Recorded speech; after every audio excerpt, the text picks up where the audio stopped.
Good afternoon, everyone, and welcome back to USTA Florida's Here to Serve podcast. My name is Laura Bowen. I'm the Executive Director here at USTA Florida. And in today's podcast, we are going to revisit a topic that we first tackled in February 2023. 1 year ago, George Henry joined me on the podcast to share takeaways from his master's thesis on the challenges and opportunities facing our historically Black colleges and universities. Today, George returns to the podcast as USTA Florida's Director of Tennis at Play Tennis Gainesville. And we're joined also by Coach Nikki Houston, who's the Director of Tennis at Florida A&M University. Nikki is a native of Nashville, Tennessee, and she came to FAM after serving as the tennis director for Hadley Park Tennis Club in Nashville. She's a two-time alum of FAM, earning her bachelor's degree in computer information systems in 2002 and a master's degree in sports management in 2006. She was a 4-year letter winner for the women's tennis program, and she played in the number 1 singles and doubles position. As coach of the FAMU women's tennis program, she's led them to one Southwestern Athletic Conference championship that was last year in 2023. And she also has led FAMU men's tennis program to one Mid-Eastern Athletic Conference championship back in 2017. She has an incredible record as a coach, a director of tennis, and somebody who truly cares about expanding access to the sport. I'm excited today to talk to both George and Nikki about how our industry can do more to support our historically Black colleges and universities, and why these institutions are so critical to our growth today and in the future. Enjoy the podcast, and be sure to check out our social media pages to leave a comment and a question for us. Nikki and George, thank you so much for taking the time to join me today. I'm super excited about our podcast, and I always learn from the two of you. So thanks again for being here. Thank you for having us. So Nikki, I want to start with you today. FAMU is just such a special place for tennis. You know, obviously it has a great legacy and history of Althea playing there. Was that a big decision for you, or a big factor in your decision to attend FAMU as a student athlete and then eventually coach there? Like what role did the history and legacy play in your choices to come to FAM? You know, it's funny. I didn't really know that Thea Gibson went here until I came on the recruiting visit. I knew about Thea Gibson. My parents, you know, they're big on about knowing our history. And so I knew about her, but I don't even think my parents knew that she went to Florida A&M until we came on campus. And they taught us the history of Thea Gibson. And I think that helped a lot of knowing the greatness that was on this campus, the foundation that was probably set for her to the tennis community. So, you know, I think that helped a lot in my decision to come here and be a student athlete and eventually being a coach. Well, we're glad that you did, for sure, because we benefited from that. So thank you for coming to Florida in any way, but particularly to FAM. You know, George, I know you also have a family connection to FAMU. I think your sister and your father both went there, but you didn't. So I love you telling this story about why you didn't go there. I'm almost embarrassed to tell it. I mean, it was, but I'll tell it. It's part of my life. So yeah, I can remember going to FAMU during my high school years. Actually, my senior year of high school, a friend of mine and I drove down from Wilmington, North Carolina to go to homecoming.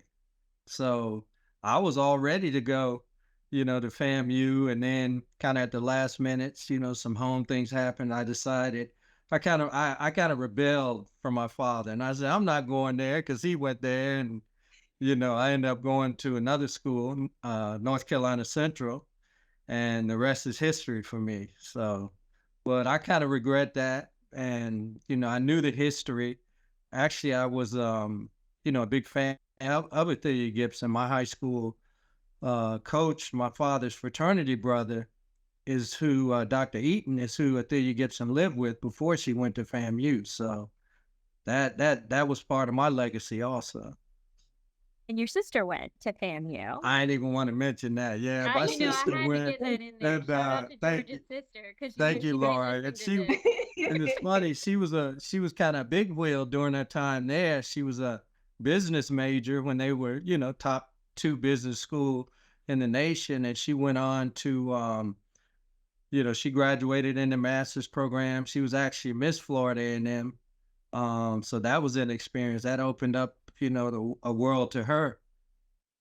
And she went out and worked for a pharmaceutical company, and she's mighty proud of being a Rattler. So, Well, I think, one thing I've noticed about, the HBCU family is you all have the most loyal alumni. You really, really do. I know Mark Atkinson is a Rattler, right?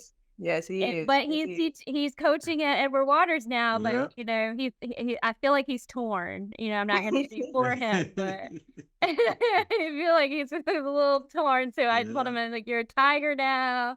He's like, no, I'm still a Rattler. And he's always going to be a Rattler. Always going to be a Rattler. We'll have to get him on the pod too to talk about how you navigate that. Yeah, definitely. Well, George, what's kind of interesting about the timing of this podcast was it was almost exactly a year ago that you and I did a podcast on your thesis, which was the challenges facing HBCU tennis programs. I learned so much from that.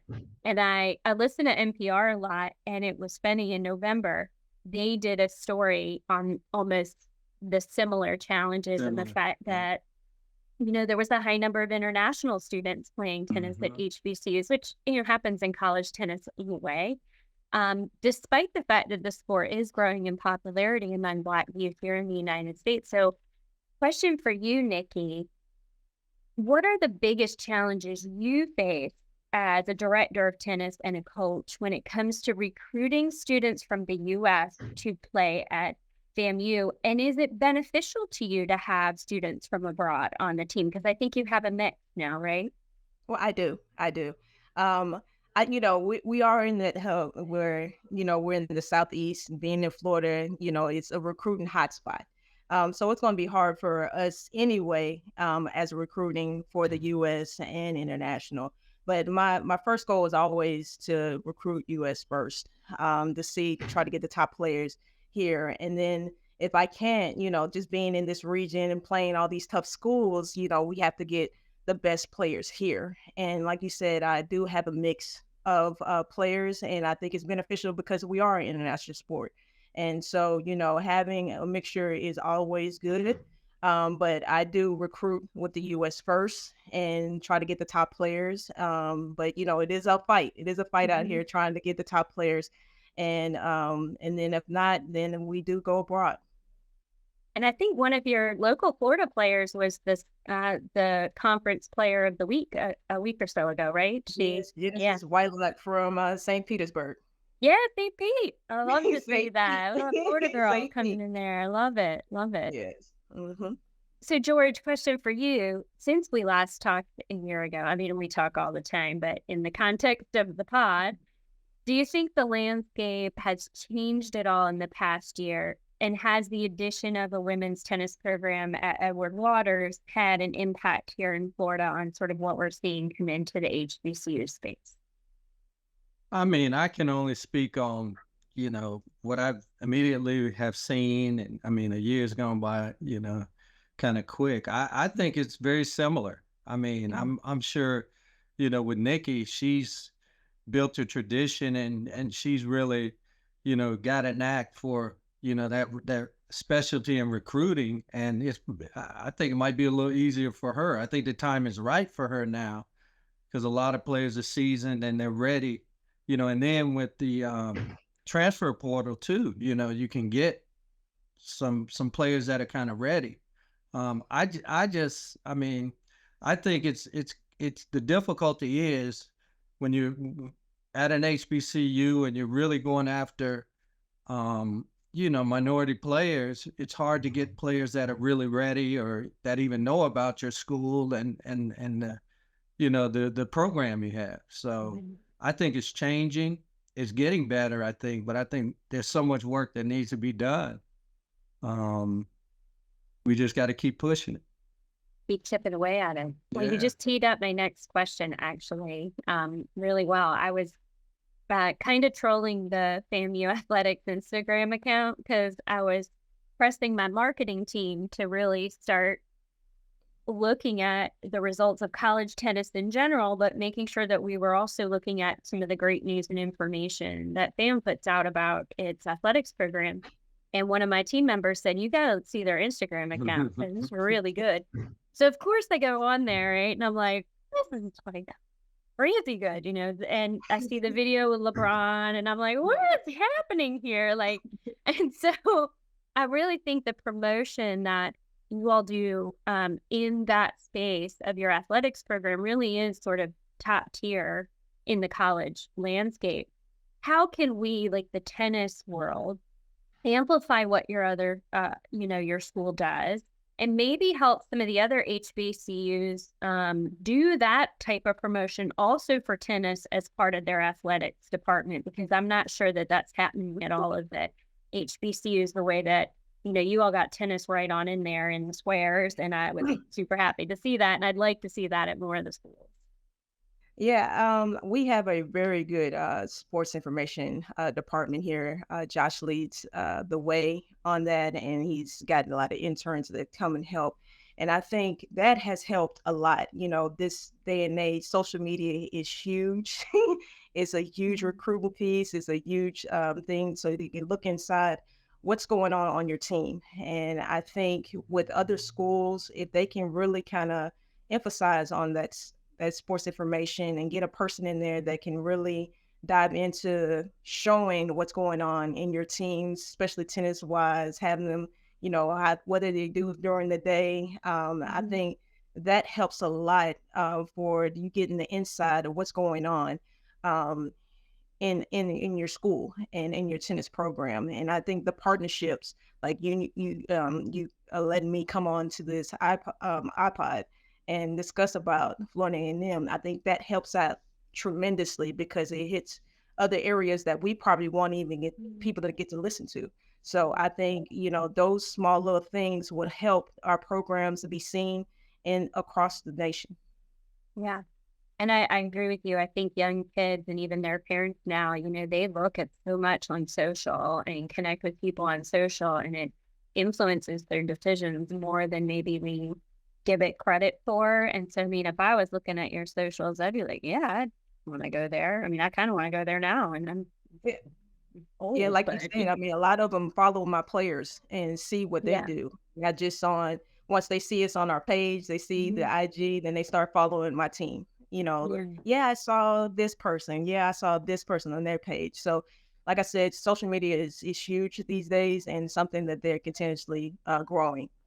It's awesome. Well, good work to you and your team there. And, need to figure out how we can duplicate that other places too. And I think Edward Waters does a pretty good job too. I follow them as well, and I'm always impressed by some of the content that they put out also. So lots of great things happening in that space.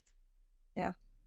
I know you've both worked in the public park space, actually. I know that both of your backgrounds, you both have very similar backgrounds, just like different pathways, which is such a cool thing. And George, I wanted to ask you, what role do you think the public park tennis and the NJTL network play in encouraging youth, particularly Black youth, to pursue HBCU tennis? I think it really is part of a big pathway. And I think that's what a lot of us really don't get exposed to pathways soon enough so that we can develop. I know with me, I started tennis late, and I wasn't a part of any, grassroots program. I got into dealing with grassroots programs later on.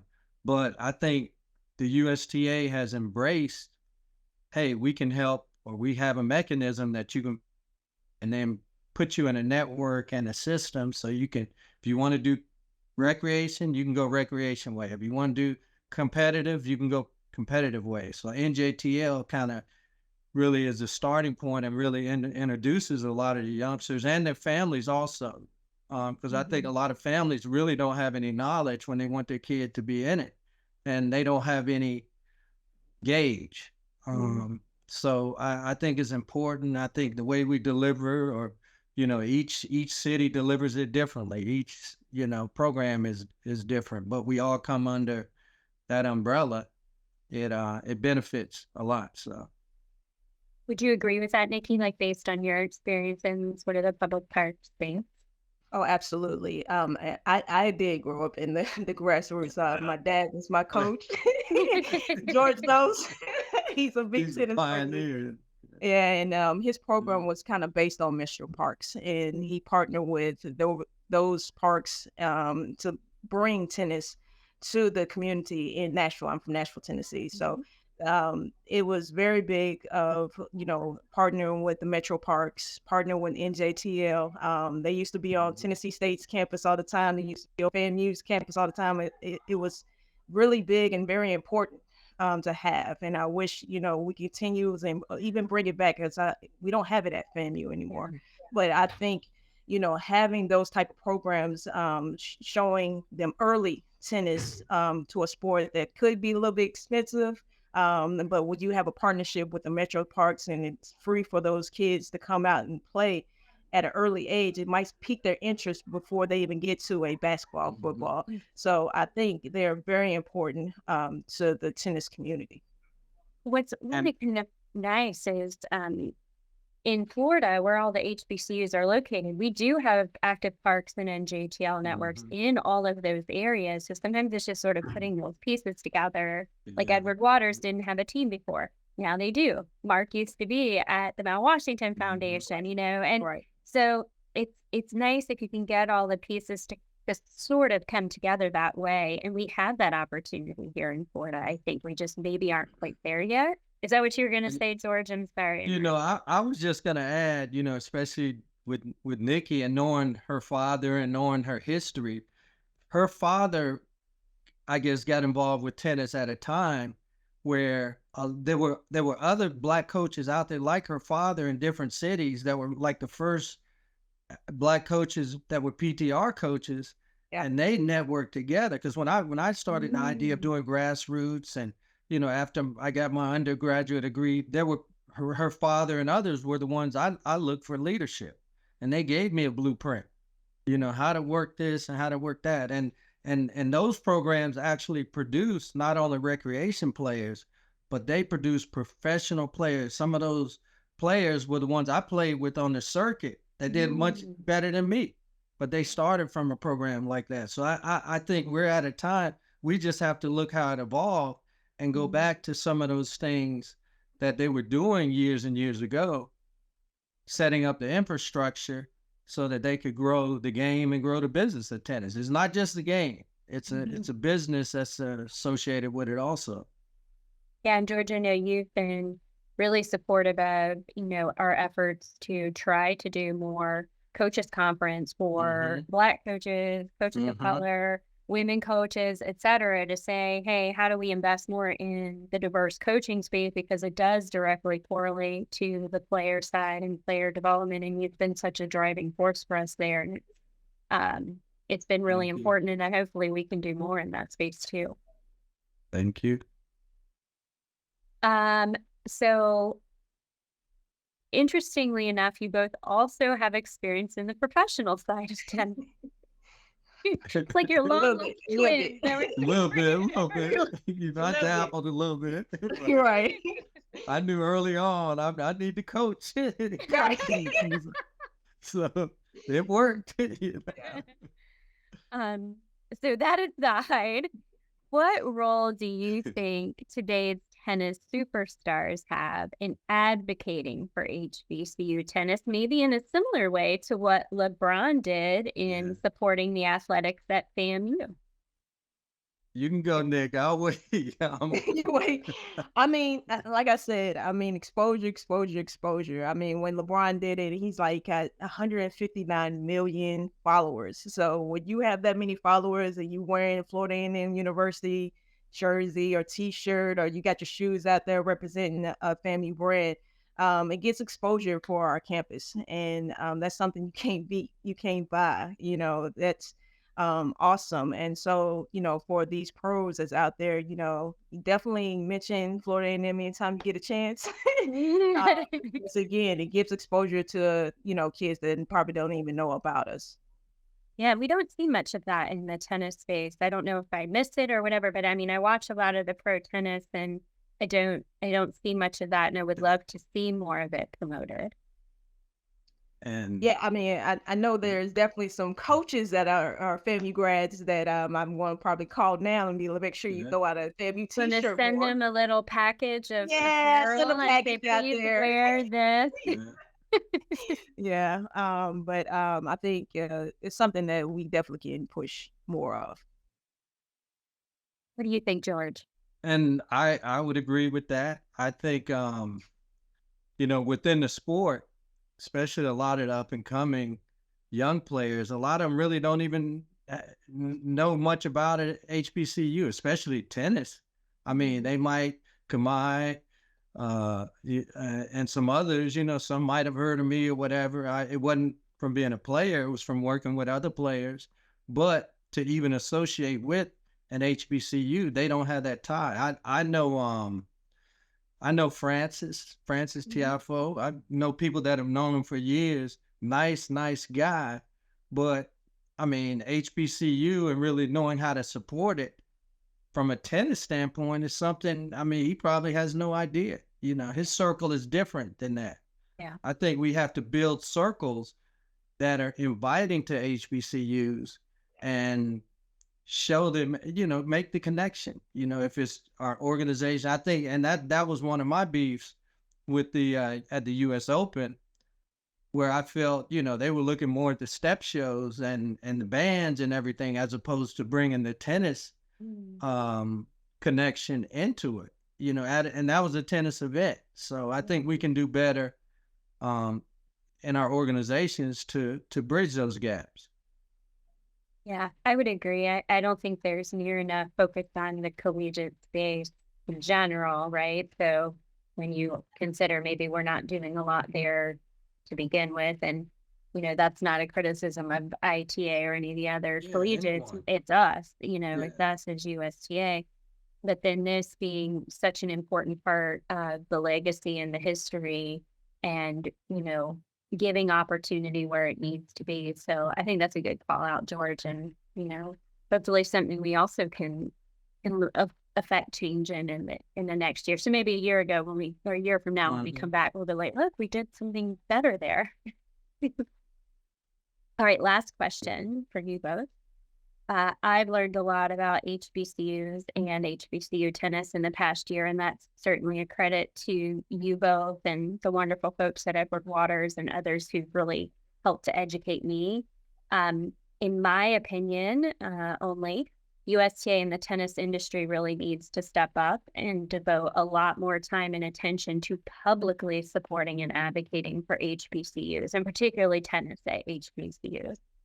So I'm going to invite each of you to say, if you could say one thing to our industry partners who are listening to this pod. And when I say industry partners, I mean everybody, from the ball manufacturers to the coaching organizations to us as USTA, something that we should really be doing to support you. What would it be? And then how can I be a better supporter of this important part of Florida tennis specifically? So that's a hot potato question, but all answers are welcome and encouraged. Who wants to go first? I know you're gonna throw me out there. Yeah, George. I try to be. I try to be a gentleman. No, I understand. Okay, that's it. If we talk about one thing, I think to me the biggest thing is probably partnershiping. I know we met a couple of months ago, and we went to Orlando and we partnered with Posh Rock Tennis and Jack and Jill of America, and USTA was part of that, where we did community service, got the kids out there, and we played a match. I mean, I think all that is exposure. And I think the more that we do that, the more we do it in different cities with different schools, I think that would build a bridge for a lot of us to, get into those communities to learn a little bit more about tennis. And it also is a recruiting opportunity because a lot of kids hear about that we're going to be out there and they come see us play. So I think the partnerships with USTA and the other organizations can go a long way with getting more interest into tennis community. That's a great one. And we're going to come up with another partner, which is Black Girls Tennis Club, which I think we've been talking to about potentially doing some stuff at FAM, but also in Orlando. I think they're coming down for Billie Jean King Cup and some other things. So more partners coming your way, Nikki, for sure. Awesome. And I love that. The more we can get you all and your team out there, like you said, it's a recruiting tool so that these players see like, hey, that's a cool environment. Maybe, they want to look at when they're considering their college options. Absolutely. Thank you. George, what do you got for me today? We talk a lot about this question, so I'm not sure which one you're going to throw out at me. I'm very curious. I don't know either. Let me pick, but I might try to sneak two in. But I think from what I can see, I said from an industry and an organizational standpoint, I think really bringing change agents into the arena of tennis to really go out and know how to go after those partnerships. Because it's one thing to have partnership and you don't know who you're partnering with or anything about them. So change agents, and I wanted to say like you, Laura, because I mean, you've impressed me from the time we met in doing what you said you were going to do, or at least trying it. And I think that's what it has to come from the heart. And you have to see a vision. So it's not, I don't think it's one thing that needs to improve. I think as a whole, holistically, we have to take a different approach and just grow the game and really to understand within the industry, tennis industry, when a minority or Black is coming out and reaching out, we're not necessarily looking for a handout. We're looking for an open door that we can bring something, of value. We have value. So really getting our value known out to people and really growing this thing. Love that. And I mean, I'm changing it because you guys helped me, and I wouldn't be able to do anything that I do without you all. And I do think change a lot of times has to come from within. I mean, you can keep beating on the door from the outside a lot of times and just doesn't happen. So the more people we can bring in and say, let's bring more people in, different ideas, different thoughts, but also recognize why things are the way they are and acknowledge that. Like, there is a disparity. There are inequalities. Like, we are operating in a system that is not equal for everybody. So we need to put more resources in certain places. And, I think just even acknowledging that, and acknowledging that, if someone needs my help, I'm definitely going to be there and try my best to do it. And hopefully we can do more of that in the year ahead. And again, thank you both for helping me with everything, because I've learned a lot and I've grown a lot. And again, I want to thank you, Laura and George, for taking the time to come to Tallahassee and meeting with me and trying to help me and getting that partnership that can help grow us here at Florida A&M University. So I really do appreciate taking the time for USTA Florida to come up here and visit. Well, I'm coming back. So just so you know, we got more to do up there. We're just starting, and then you're in the middle of your season. But our hope is that by summer, fall, you're going to have some brand new courts there. Absolutely. Because we need to take care of the Althea Gibson courts there. Tennis complex. Yes, she deserves much more than that. She's not gotten her due, but the least we can do is make that a state-of-the-art complex. I know you've got Swing Vision coming up there. I think soon with our friend Jojo Palka is going to come up and get y'all some Swing Vision. That way I can watch your matches from afar. Yeah. Then, we are doing live feeds now. So we're still working on. Yeah. So we're still working with our IT department trying to get better, a stronger signal. But last week was the first time we did live, and so we're gonna do it again this home match against UAB and against Georgia State. So again, if you can tune in during I our will. matches, I will. If you live stream it, feeds. I'll put it on Yeah. my phone, and Yeah. I'll check it out. And definitely looking forward to that. And then certainly continuing to discuss a more comprehensive support packages for the HBCU programs here in the state of Florida, which George and our team has been working on based on all the input and all the feedback that we've gotten.